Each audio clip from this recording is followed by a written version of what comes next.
This is a fictional romantic story, created for entertainment purposes only. I was on my knees behind the bar, broken glass in my hand, blood running down my palm, when the most dangerous man in Boston crouched down beside me and said 5 words that changed everything. "You saved my life tonight."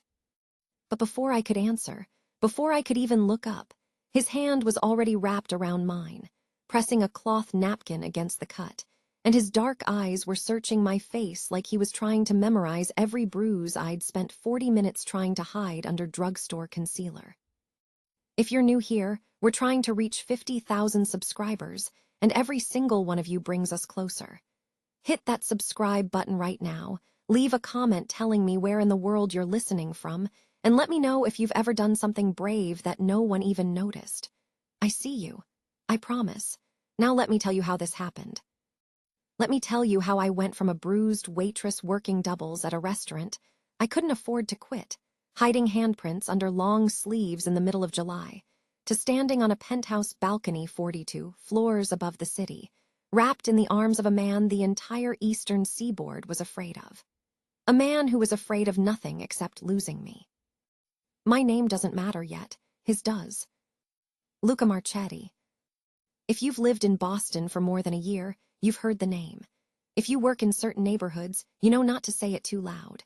And if you've ever been inside Allura, the restaurant on Federal Street with the mahogany bar and the private dining room that required a code to enter, then you've probably seen him without knowing it. Corner booth. Back to the wall. 2 men flanking the door. A glass of Barolo that no one but the head bartender was allowed to pour. I'd been waitressing at Allura for 7 months. 7 months of 12-hour shifts, aching feet, and tips that barely covered rent on the apartment I shared with 2 other girls in Southie. 7 months of keeping my head down, doing my job, and avoiding the attention of the man who ran the place. Not Luca, not yet. I'm talking about Derek Halston. General manager, nephew of the restaurant group's owner. 6'1", blonde hair slicked back, Rolex he didn't earn, and a smile that made every new hostess feel special until she realized what it cost. Derek had the kind of power that doesn't show up on an org chart.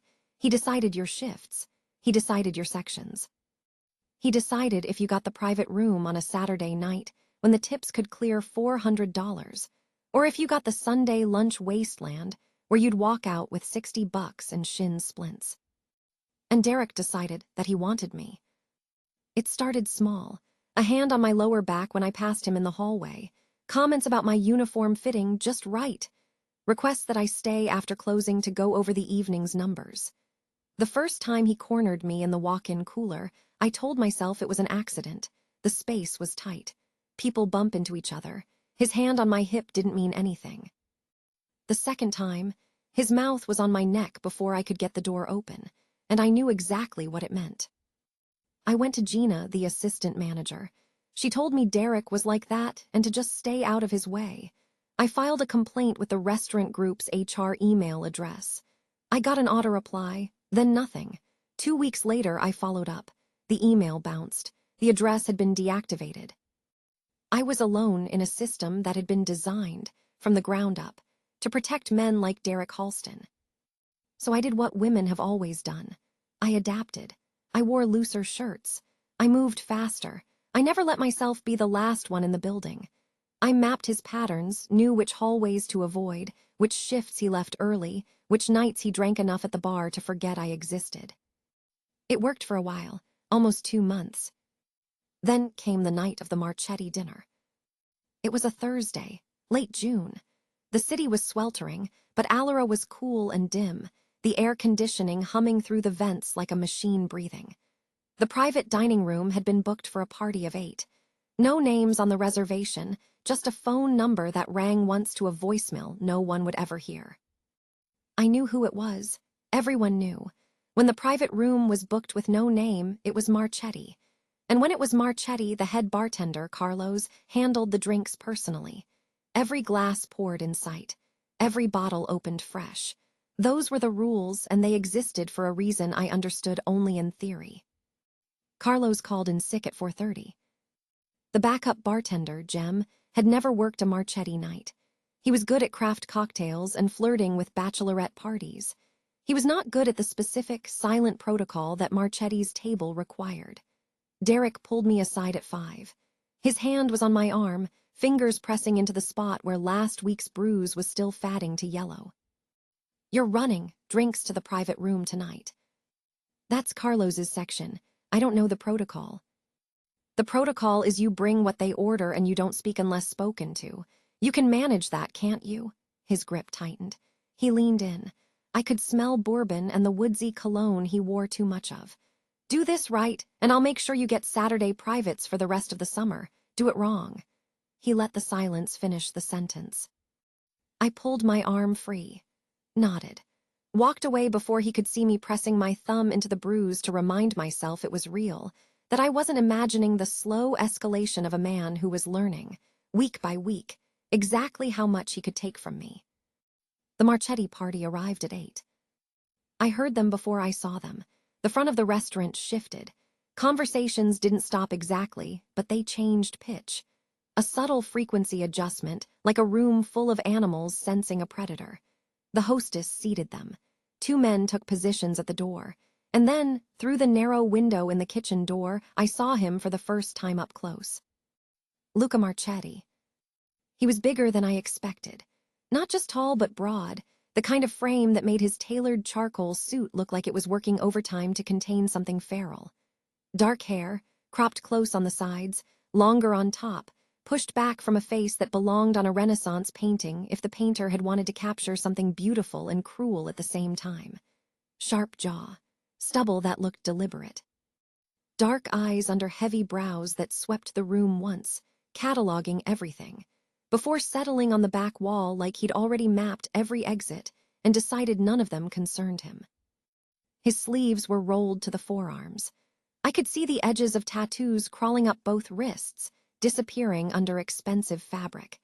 His hands were massive, wrapped around the edge of a leather portfolio he set on the table before sitting. He moved like someone who had never once been afraid of walking into a room. I took a breath, smoothed my apron, picked up the tray with the first round, a specific Barolo that Jem had opened under my supervision because I'd watched Carlos do it enough times to know which bottle, which vintage, which glasses. I walked into the private room. 8 men. The air was thick with cologne and something else, something metallic and alert. I kept my eyes forward, my hands steady. I served clockwise, starting to the left of the head of the table, just like Carlos always did. Glass after glass, placed silently on the right side, label facing the guest. When I reached Luca, I made the mistake of looking at him.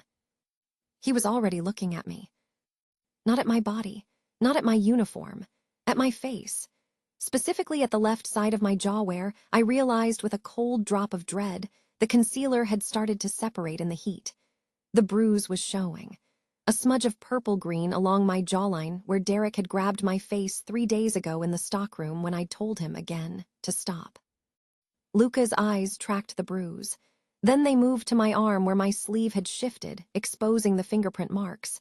Then back to my face.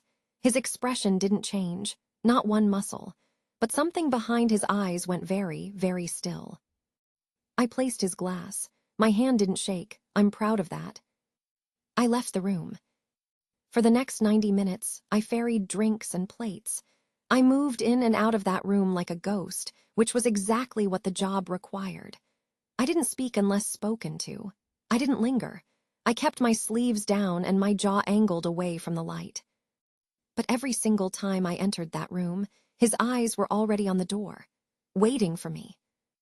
The thing that changed, everything happened at 9:47. I was coming back from the kitchen with a fresh bottle when I passed Jem at the bar. He was pouring a glass from a bottle I didn't recognize. Not the Barolo we'd been serving all night. Something else. Same label style, similar color, but the seal had been broken differently, and there was a residue on the rim of the glass that caught the light wrong. I stopped. "What's that?" Derek said to switch to this bottle for the next round. Said the client requested it. I looked at the glass, looked at the bottle. The label was almost identical, but the vintage was off by 1 year and the cap had a slight discoloration around the threading. My father was an alcoholic, functional, charming, and eventually fatal. But before he killed himself one bottle at a time, he taught me one useful thing: how to read a bottle of wine, how to tell real from counterfeit, how to spot when something had been opened, tampered with, and resealed. This bottle had been resealed. My heart started hammering. "Who gave this to you?" I asked Jem. "Derek." He pulled it from the reserve cellar, said it was a special request. I looked toward the hallway. Derek was nowhere in sight. I looked at the glass on the bar. One glass, not 8. One. It was meant for a specific person. I didn't think. Thinking would have meant weighing consequences, calculating risks, considering the possibility that I was wrong and paranoid, and about to destroy my career over a hunch. I didn't think. I moved. I picked up the glass from the bar and set it behind the counter, out of sight. Then I poured a fresh glass from the original bottle, the one Carlos had pre-approved, the one that had been opened in front of me. I placed it on the tray. "I've got it from here," I told Jem. He shrugged, went back to his bachelorette party. I carried the tray into the private room. I served the glass to Luca Marchetti. My hand was steady, my pulse was not. He took the glass, looked at it, looked at me. And I swear for half a second something passed between us that had no name. Not gratitude. He didn't know yet. Not attraction. It was too early for that. It was recognition. Like he saw something in my face, in the micro-expression I couldn't control, that told him this glass mattered, that I had made a choice. He drank. He set the glass down. The dinner continued. At 10:30, the party began to leave. The 2 men at the door moved first, then the others in pairs. Luca was last. He stood, buttoned his suit jacket over a body that seemed built for violence, and walked toward the door. Then he stopped. He turned back to the table, picked up his glass, the one I'd served, looked at it, turned it in the light. Then he set it down and walked out. But as he passed me in the hallway, so close I could smell him, dark and warm, something between sandalwood and smoke and leather, he leaned in and said, barely above a murmur, "You switched my glass." It wasn't a question. I said nothing. I couldn't. My throat had sealed shut. He looked at me for a long moment. Then his eyes found the bruise on my jaw again, the marks on my arm, the way I was standing with my weight on my right side, because my left ribs were still sore from where Derek had shoved me into a shelf. "What's your name?" he asked. "Sierra." "Sierra," he said it slowly like he was tasting it. "Who did this to you?" I shook my head. "I'm fine, really." He didn't argue. He didn't push. He just reached into his jacket, pulled out a card, black with a single phone number embossed in silver, and held it out. "If you need anything, anytime, any hour." I took the card. Our fingers touched. His were warm and rough and impossibly careful, like he was aware of his own size in a way that required constant calibration. Then he left. I stood in that hallway for a full minute, holding a card that felt like a grenade. I found out what was in the glass the next morning. Not because anyone told me, because at 6 a.m. before my shift I went back to the restaurant. The bottle Derek had given Jem was gone from the bar, but I'd moved the original glass, the one I'd swapped out, behind the cleaning supplies under the sink. It was still there. I poured a small amount into a plastic cup, sealed it, and brought it to a friend from college who worked at a testing lab in Cambridge. She owed me a favor. She called me at noon. "Sierra, where did you get this?" "A restaurant. Why?" "There's a compound in here. Concentrated. Whoever was supposed to drink this, it wasn't going to be a headache. We're talking cardiac event. Arrhythmia leading to arrest. It mimics natural causes if you don't specifically screen for it." I sat down on the curb outside my apartment and put my head between my knees. Someone had tried to poison Luca Marchetti in the restaurant where I worked, using a bottle handed to the bartender by Derek Halston. And I had stopped it. Not on purpose. Not heroically. I'd stopped it because my dead father taught me how to spot a tampered bottle, and because something in my gut, the same instinct that mapped Derek's movements through the restaurant, the same hypervigilance that abuse had carved into me like a second nervous system, had screamed that the glass was wrong. My survival instinct, sharpened by years of dodging a predator, had saved the life of a man who made predators disappear. I didn't call the number on the card. Not that day. I told myself I wouldn't. I told myself I'd throw it away. I went to work that night instead. Derek was waiting for me. He was calm, which was worse than angry. He stood in the narrow hallway between the kitchen and the stockroom, blocking the path, arms crossed, that smile on his face that I'd learned to associate with the worst moments. The bottle I gave Jem last night, for the private room, what happened to it? I don't know what you're talking about. Don't lie to me, Sierra. I served the Barolo from the original case. Same as always. I didn't see any other bottle. His smile didn't waver. He stepped closer. My back touched the wall. You're a smart girl. That's what I've always liked about you. But smart girls who get involved in things they don't understand end up getting hurt. His hand came up. Not fast. Slow, deliberate. He traced the line of my jaw, right over the bruise, pressing just hard enough to make my eyes water. We don't want that, do we? Don't touch me. You don't get to tell me what to do. You work for me. You exist in this building because I allow it.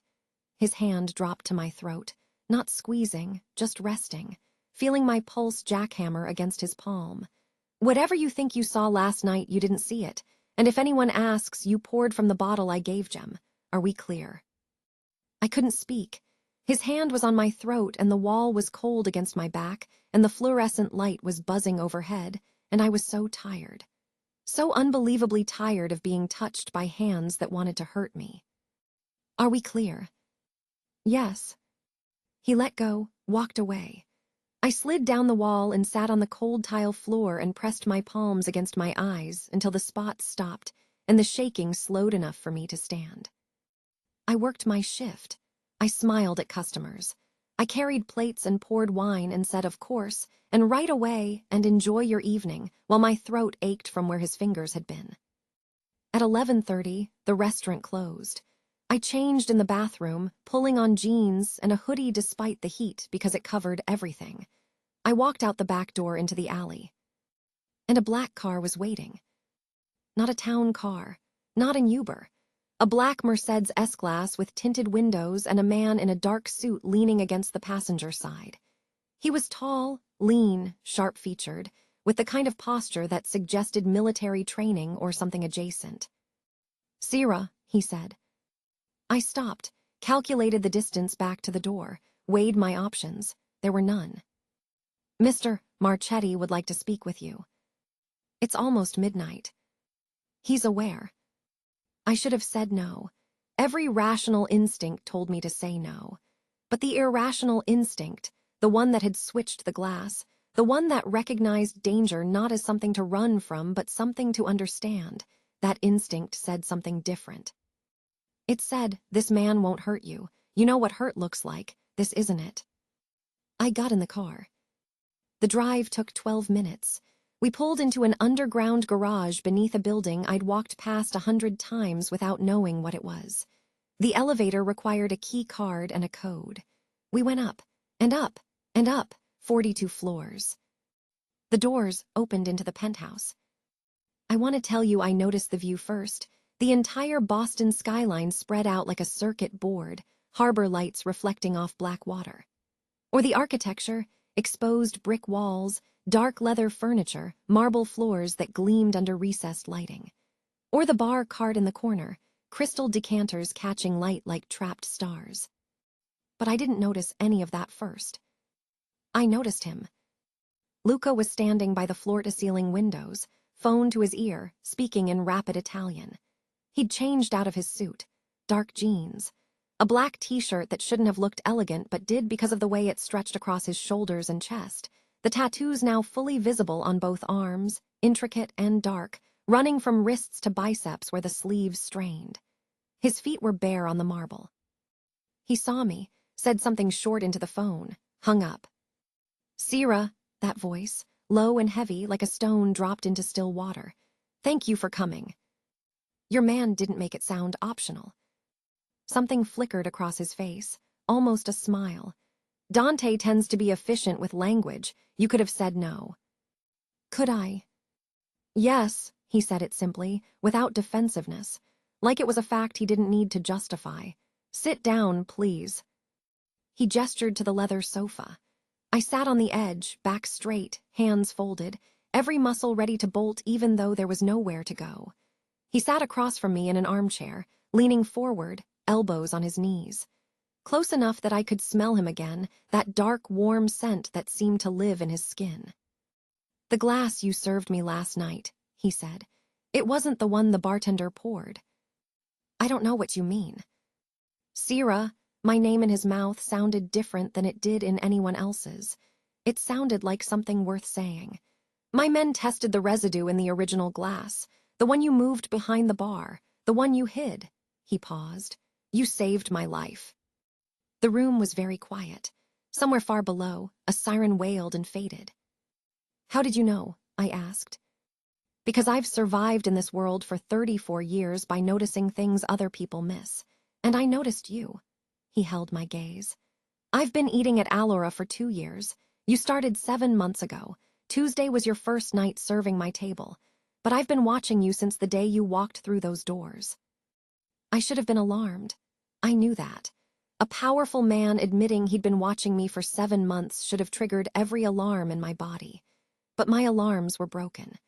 They'd been recalibrated by Derek Halston to detect only the specific frequency of imminent harm, and what I was picking up from Luca Marchetti was not that frequency. It was something else entirely. Why? I whispered. Because you move through that restaurant like someone who's mapped every threat in the building. Because you adjust your path when the general manager enters a room. Because you flinch when someone touches your left side. Because you wear long sleeves in summer and concealer on your jaw and you think no one sees.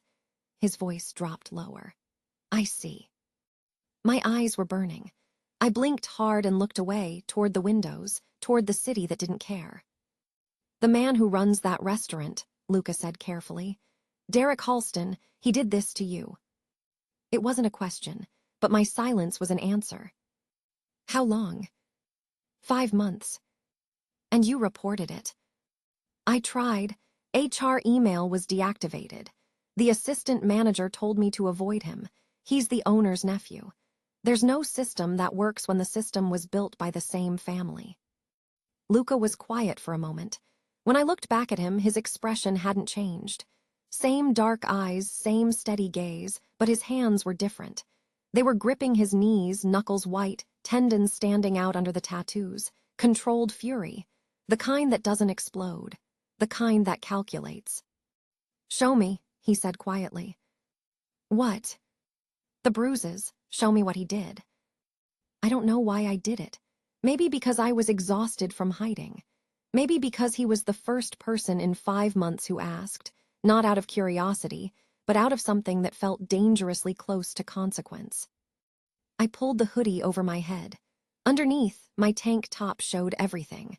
The fingerprint bruises on both arms, the yellowing marks along my collarbone, the dark purple stripe across my ribs where the shelf had caught me.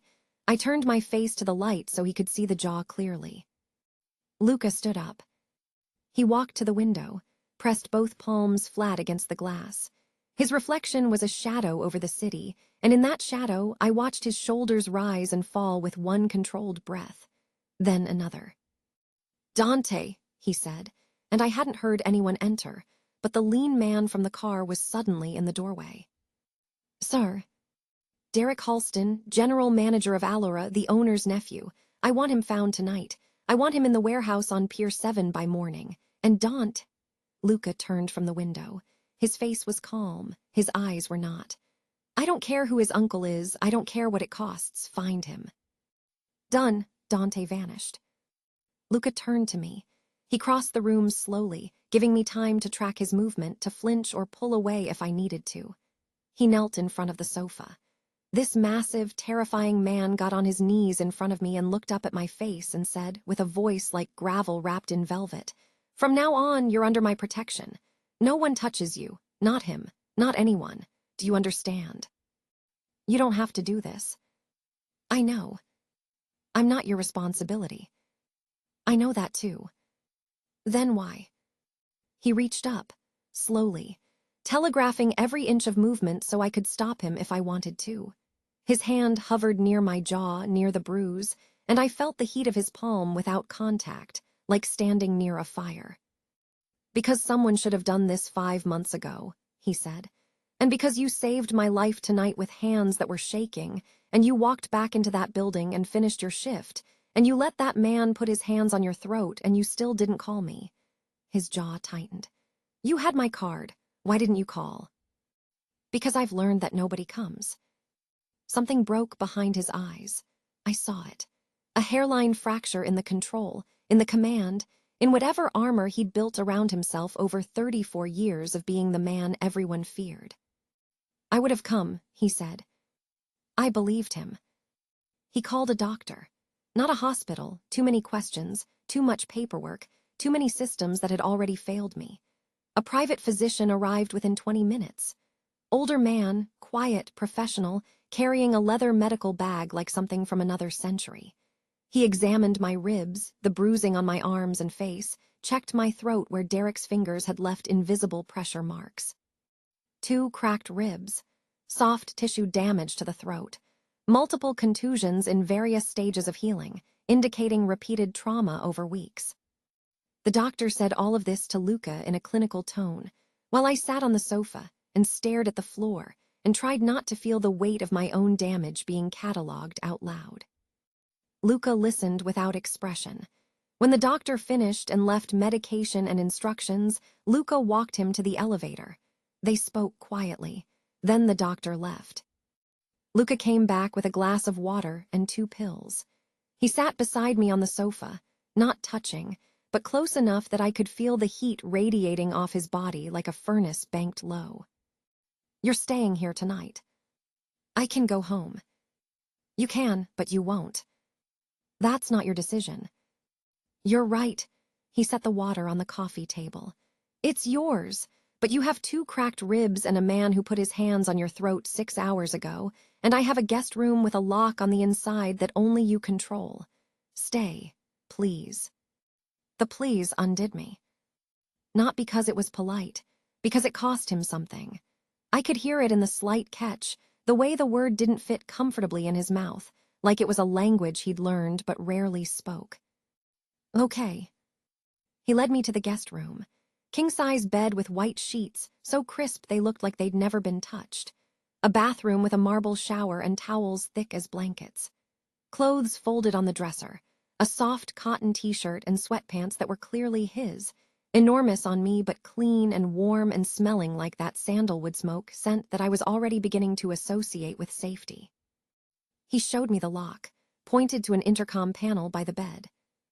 "Press this and I'll hear you. Anything you need." "Luca." He stopped in the doorway, filled it really. His shoulders nearly touched both sides of the frame. "Thank you." He looked at me for a long moment. "Don't thank me for something that should have been a given." Then he closed the door. I locked it, not because I was afraid of him, because he'd given me the power to, and something about that act, that specific, deliberate transfer of control, made me feel more safe than I had in 5 months. I showered, I took the pills. I put on his clothes and climbed into that impossible bed, and pressed my face into a pillow that smelled like clean cotton, and closed my eyes. And for the first time in months, I slept without dreaming. I woke at 3:17 a.m. I know the exact time because there was a digital clock on the nightstand with numbers that glowed soft blue in the darkness. For a moment, I didn't know where I was. Unfamiliar ceiling, unfamiliar shadows. Then the ache in my ribs brought everything back, and I lay still, breathing through it, letting memory settle over me like sediment. The penthouse was quiet, not silent. Somewhere a sound, low, rhythmic. It took me a moment to place it, water running. I got up, unlocked the door, padded barefoot down the hallway, his sweatpants pooling around my ankles, the marble cool under my feet. The kitchen was a massive space of stainless steel and black granite. A single light burned under the range hood, casting everything in amber. And there, at the sink, was Luca. He'd changed again, just the jeans now, no shirt.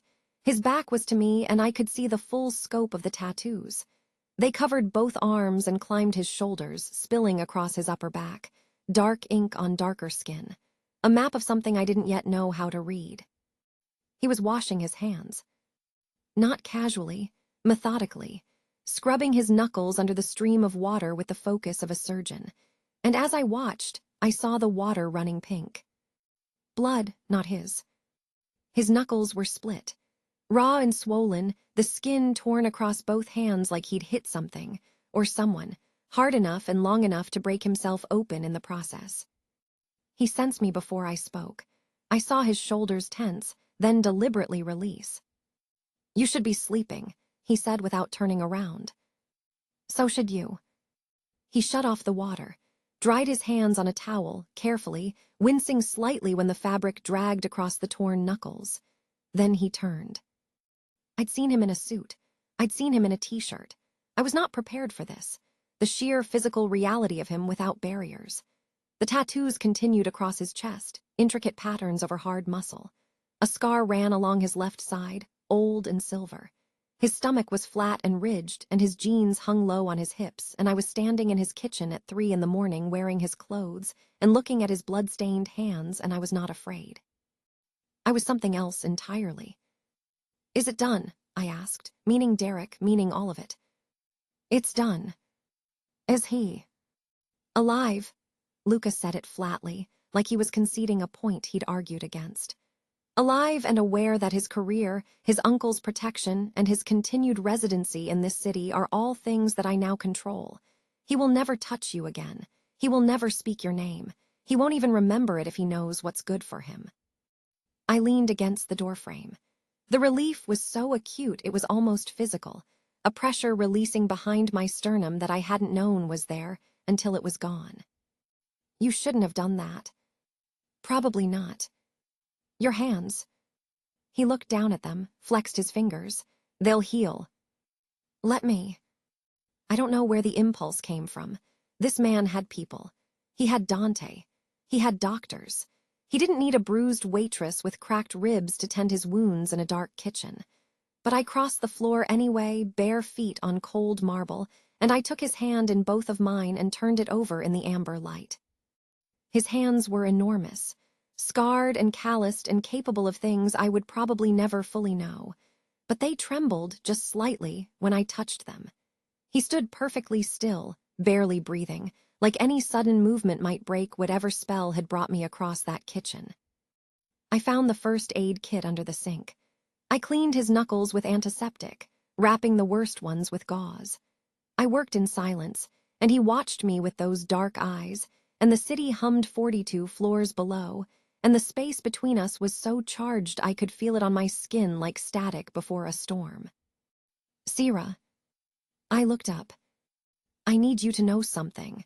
His voice was rough. "I am not a good man.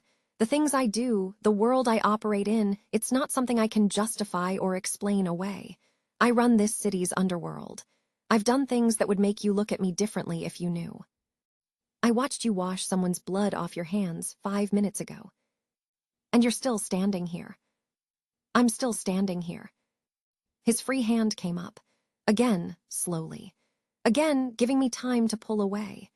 His fingers brushed the hair from my face, tucking it behind my ear, trailing along the line of my jaw but avoiding the bruise with a precision that made my chest ache. "I have wanted to do this," he murmured, "since the first night I saw you carry a tray of glasses across a crowded room without spilling a drop, while quietly panicking because the man at the bar was watching you. You notice that. I notice everything about you, the way you tilt your chin up when you're scared so no one sees it, the way you count the exits, the way you held that glass last night like you just knew that something was wrong and you didn't hesitate. You didn't weigh the consequences, you just moved." His thumb traced my cheekbone. "You are the bravest person I have ever met, and I have met a lot of dangerous men." "I'm not brave, I'm just tired of being afraid." "That's the same thing." The silence stretched. His hand was on my face. My hands were still holding his bandaged one. The light was amber and the floor was cold, and the moment was balanced on a blade's edge. "Tell me to stop," he said. I looked at his mouth, at the scar that cut through his lower lip. At the way he was holding himself so carefully, like all that power and violence and control was being contained by a single thread, and that thread was my answer. Don't stop. He kissed me. It was not gentle, but it was careful. His mouth found mine with a certainty that left no room for doubt, one hand cradling my jaw, avoiding every bruise, the other wrapping around my waist and pulling me against him. He tasted like whiskey and something darker, and his lips were warm and demanding, and his stubbles scraped against my skin, and I felt, for the first time in years, not just safe but wanted. Not as a body, not as a target, as a person, as Sierra. I made a sound against his mouth that I didn't recognize, something between a gasp and a surrender. He answered it by deepening the kiss, his tongue tracing my lower lip, his hand tightening on my waist, pulling me closer until there was no space between us, and I could feel his heartbeat slamming against my chest. Then he stopped. He pulled back, rested his forehead against mine. His breathing was ragged, and the hand on my waist was shaking. "Not tonight," he said, and it sounded like it cost him everything. "Why?" "Because you have 2 cracked ribs and bruises from a man who didn't deserve to breathe the same air as you. And when I finally have you, Sierra, I want you healthy and whole. I want you to come to me because you want to, not because you're grateful or scared or running from something." He pressed his lips to my forehead. "I want you to choose me, not because I'm better than what you had, because I'm what you want." I closed my eyes, felt the warmth of his mouth on my skin, felt the weight of his words settle into the hollow spaces that Derek and loneliness and a failed system had carved out of me. "Okay," I whispered. "Okay." He walked me back to the guest room, stood in the doorway again, filling it with his shoulders and his presence, and the scent of sandalwood and blood, and something that was starting to feel like home. "Good night, Sierra. Good night, Luca." I locked the door, not because I needed to, because he needed me to, because the gesture meant something to both of us, a boundary he would never cross without invitation, a threshold he would guard from the outside while I healed on the inside. I pressed my back against the door and touched my lips and felt the ghost of his mouth and thought, for the first time in longer than I could remember, that maybe falling wasn't the worst thing that could happen. Maybe it was the only way to find out if someone would catch you. 3 weeks. That's how long it took. 3 weeks of healing, of my ribs knitting back together, of bruises fatting from purple to green to yellow to nothing. 3 weeks of waking up in that guest room and walking into the kitchen to find coffee already made, a note on the counter in handwriting that was surprisingly precise for hands that large. The notes were small, practical, sometimes almost tender. "Meeting until noon. Dante will drive you anywhere you need. L. New phone for you on the counter. Your old number's been transferred. L. You left your book on the balcony." I moved it inside before the rain. Page 247. You're almost at the good part. L. He'd read the same book. Of course he had. I didn't go back to Allora. Luca made a call the morning after that first night, and by afternoon, I had a severance package from the restaurant group that was more than I'd made in a year of doubles. I didn't ask how. Some questions are better left unasked when the answer involves a man who can wash blood off his hands and read your book to page 247 in the same night. Instead, I started working for him. Not in the way you're thinking, not the dark side of his world, the legitimate side. Marchetti Holdings had a corporate arm that handled real estate development, import-export, and a portfolio of restaurants and hotels that needed someone with an eye for operations and a brain for numbers. Turned out, a waitress who'd been doing mental math on table turnover and cost margins for 7 months was exactly the kind of analyst his CFO had been looking for. My office was adjacent to his, separated by a wall of frosted glass and a door that neither of us locked. And that's when the tension became unbearable. 3 weeks of proximity, 3 weeks of passing each other in hallways that suddenly felt too narrow for 2 people carrying this much gravity between them. 3 weeks of his hand brushing mine when he passed me a file. 3 weeks of looking up from my desk to find him standing in the glass doorway, jacket off, sleeves rolled, watching me with an expression that made the air thin. He never touched me, not once. not beyond the incidental contact of working in adjacent spaces. He kept his distance with a discipline that I could see was costing him, the set of his jaw when I leaned across his desk to point at something, the way he'd grip the armrest when I laughed at something Dante said, the controlled exhale when I walked past, and my hair, which I'd started wearing down, left a trail of shampoo and something floral in my wake. Everyone knew. The entire organization, the men in dark suits who averted their eyes when I walked past, the assistants who suddenly treated me with a deference that had nothing to do with my job title. They all knew. She's his. The word spread like smoke through the building. Not because anyone said it. Because Luca Marchetti, a man who'd been alone for as long as anyone could remember, had installed a woman in the office next to his and looked at her like she was the only fixed point in a spinning world.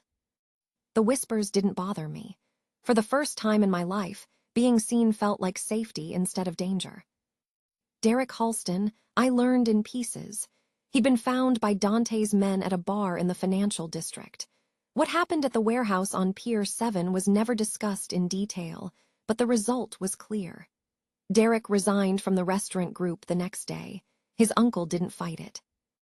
Within a week, Derek had left Boston entirely, relocated to somewhere in the Midwest with a broken jaw, 2 fractured hands, and the understanding that returning to the eastern seaboard would be the last decision he ever made. His name was never spoken in my presence again. The breaking point came on a Wednesday. I'd been cleared by the doctor 2 days before. Ribs healed, bruises gone, throat clear. I was whole, physically at least, for the first time in half a year. And I was standing in Luca's office at 6:30 p.m., everyone else gone for the night, going over a development proposal that neither of us was actually reading. His office was all dark leather and glass. A sofa against one wall, a bar cart with 3 decanters, a desk the size of a small country, and behind it, floor-to-ceiling windows showing a city turning gold in the late June light. I was leaning against the desk, file in hand, pointing to a line item. He was standing beside me, close, closer than the file required. I could feel the heat of him along my entire left side, and his scent was everywhere, that sandalwood and smoke that had become the smell of safety and sleeplessness and want. The margins on the third quarter projection don't account for the... Sierra. I stopped talking. He took the file from my hand, set it on the desk, turned to face me. His eyes were dark and focused and burning with 3 weeks of restraint reaching its limit.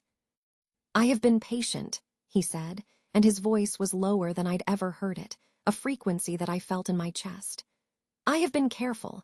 I have kept my hands to myself and my distance measured and my door open, and I have done all of this because you deserve a man who waits, who earns it, who doesn't take. Luca. But I need you to know that my patience has reached its end. And if you stand in my office wearing that dress and looking at me like that for 1 more minute, I am going to cross a line I've been holding for 21 days. My heart was a drum. My mouth was dry. The sunset was painting everything gold, and his eyes were black, and his hands were at his sides, fists clenched, every line of his body taut with the effort of not moving. I'm not fragile, I said. Not anymore. I know. I've been cleared, the doctor said. I know what the doctor said. I've called him every 3 days. That stopped me. You called him about me. Every 3 days, to ask about your healing, to know when you'd be ready, because I promised myself I wouldn't touch you until you were whole, and I have kept that promise at a cost you cannot imagine. I set the second file down, stepped closer, close enough to feel his breath warm on my forehead. Then stop keeping it. Sierra, be sure. I'm sure. I reached up and placed my hand flat against his chest. His heart was hammering, a wild counterpoint to the absolute stillness of the rest of him. I'm already yours, Luca. I have been since the kitchen, maybe since the hallway, maybe since you looked at me in that dining room and saw every single thing I was trying to hide. His control broke. It didn't shatter. It dissolved, like a dam giving way not with a crack but with a sigh. His hands found my waist, both of them massive and warm, and he lifted me onto the edge of his desk like I weighed nothing. His mouth found mine, and this time there was no careful calibration, no avoidance of bruises that no longer existed. This was hunger, unleashed and undeniable. His lips on mine, his teeth grazing my lower lip, his tongue claiming my mouth while his hands pulled me against him until my legs wrapped around his waist, and I could feel every inch of him pressed against me. "Tell me to stop," he breathed against my throat. "Don't you dare." He laughed, low and rough and real, the first real laugh I'd ever heard from him, and it vibrated against my skin like electricity. Then his mouth found the spot below my ear, and his hands found the zipper at my back, and the city turned red outside the windows, and I stopped thinking about margins and projections and every broken thing that had led me to this desk, this man, this moment. His hands, those massive, scarred, dangerous hands, touched me like I was precious, like I was something he'd been waiting for without knowing it. He was careful where I expected urgency, attentive where I expected demand. Every touch asked a question, and every answer I gave him made him bolder. When we came together, it felt like the end of something and the beginning of everything. Afterward, the office was dark. The city glittered beyond the glass. We were tangled together on the leather sofa, his jacket draped over me, my head on his chest, where the tattoos curved over his heart. His hand moved through my hair in slow, rhythmic strokes, and I could hear his heartbeat settling back to something resembling calm. "Sierra, I need to say something, and I need you to not laugh at me." I propped my chin on his chest, looked up at his face, the sharp jaw, the stubble, the scar on his lip, the dark eyes that made boardrooms go silent and grown men look at their shoes. Those eyes were looking at me with something naked and terrified. "I'm falling in love with you," he said. "Maybe I already have. Maybe it happened in that dining room when you switched my glass without flinching, or in my kitchen when you bandaged my hands, or on page 247 when I realized we'd both cried at the same paragraph." He swallowed. "I don't have practice at this. I don't have the words. I run an empire and I can't find the right words to tell you that you've wrecked me." My eyes were wet. I didn't hide it. "You don't need the right words." "Then let me use the wrong ones. You're mine. I don't share. I don't let go. I don't do this, any of this, the notes, the waiting, the calling the damn doctor every 3 days. I don't do this for anyone. I've never wanted to. And then you walked into a room carrying a tray and I thought, there, that's the one. And I didn't even know what that meant until you put your hands on mine in a dark kitchen, and I felt, for the first time in my adult life, like I might be more than what I've done."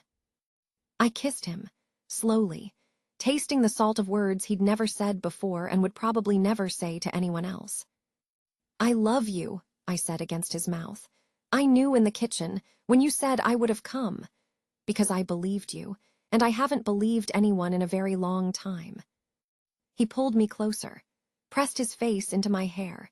His arms tightened around me like he was trying to absorb me into his body, to make the distance between us not just small, but impossible. "Move in," he said. "I already have 3 drawers in your dresser, and a toothbrush in the bathroom." "That's practical. I'm asking you to make it permanent. I'm asking you to stay, not in the guest room, with me." "Luca, every night, every morning. I want your book on the nightstand, and your shoes by the door, and your voice to be the last thing I hear before I sleep." I looked at him. This man who terrified a city, who washed blood off his hands and read novels and left notes about rain and called doctors every 3 days and kissed like the world was ending and held me like it was just beginning. "Yes." He exhaled, like he'd been holding his breath for weeks, like my answer was oxygen and he'd been drowning in his own restraint. "Yes," I said again, because it felt too good to say just once. He carried me to bed that night, not because I couldn't walk, because he wanted to, because carrying me was, I'd learned, his language. It was how he said, "I've got you and you're safe and you don't have to stand alone anymore." I let him, not because I was weak, because I'd been strong alone for long enough, and letting someone carry you when they're asking to isn't surrender. It's trust. Later, much later, when the city had gone quiet and the bedroom was dark except for the blue glow of the harbor through the windows, I slipped out of bed and walked to the balcony. 42 floors up. The air was warm and smelled like salt and exhaust, and the specific electricity of a city that never fully sleeps. I stood at the railing and looked out at the skyline and thought about a girl who walked into a restaurant 7 months ago with long sleeves and a mapped escape route and a survival instinct sharpened to a razor's edge. She hadn't known that the same instinct that helped her dodge a predator would teach her to spot a poisoned glass. She hadn't known that a dead father's only useful lesson would save the life of a man who would, in turn, save hers. She hadn't known that falling, the very thing she'd spent her whole life trying to prevent, would be the only way to find the arms that were waiting to catch her. Arms that wrapped around me from behind, warm, heavy, home. Luca pressed his lips to the top of my head. His chest was bare against my back, and I felt the steady rhythm of his heart like a second pulse. "Can't sleep," he murmured. "Just thinking. About how I walked into that meeting room, that dining room, bruised and invisible, and how I fell." I turned in his arms, looked up at his face, half lit by the city. Not physically, but I fell. I'd been holding on so tight for so long, and then you were there, and I just let go. His hand came to my jaw. His thumb traced the spot where the bruise used to be, where there was nothing now but smooth skin and the memory of a pain that had led me here. "I will always catch you," he said. "That's not a promise, it's a fact. It's what I was built for. Every scar, every sin, every dark thing I've ever done, it all led to that dining room, to that glass, to you." I pressed my face into his chest and breathed him in. Sandalwood and smoke and leather and something underneath all of it that was just him, just Luca, the man beneath the myth. "You made me want to be worthy of you," he whispered into my hair. "You already were." We stood there for a long time.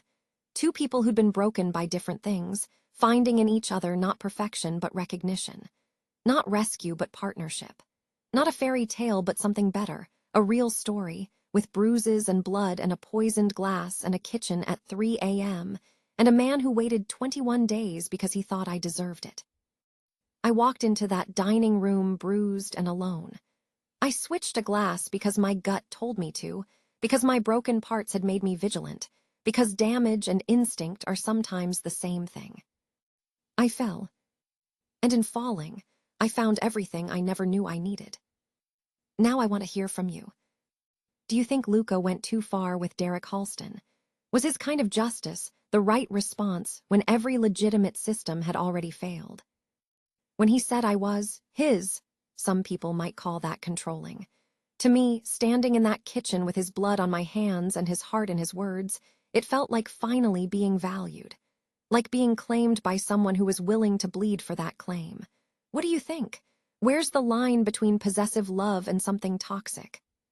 He told me he'd been watching me for 7 months, before we'd ever spoken. Before I knew his name beyond a whisper. Is that romantic, or does it cross a line? I'll tell you what it felt like from the inside. It felt like someone had been standing guard in a room full of people who looked right through me. Was I right to trust him so quickly? Would you have gotten in that car at midnight? Would you have let yourself fall for someone that dangerous? And have you ever been caught? Not just physically. Have you ever been falling silently, where no one could see, and someone reached out and held on? Tell me, I want to know. If this story made you feel something, hit that subscribe button. We're building something here, a place for stories like this, and every subscriber brings us closer. Leave a like if you stayed until the end. Drop a comment telling me where you're listening from and which moment hit you the hardest. Was it the glass, the kitchen, the balcony?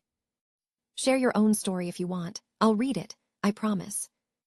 More stories are coming, darker ones, softer ones, the kind that make you hold your breath and then forget to let go. Thank you for listening. Thank you for being here. Thank you for letting me tell you what happened. Until next time, stay safe. And if you're falling right now, hold on. Someone might be watching, waiting for the moment they can finally reach you.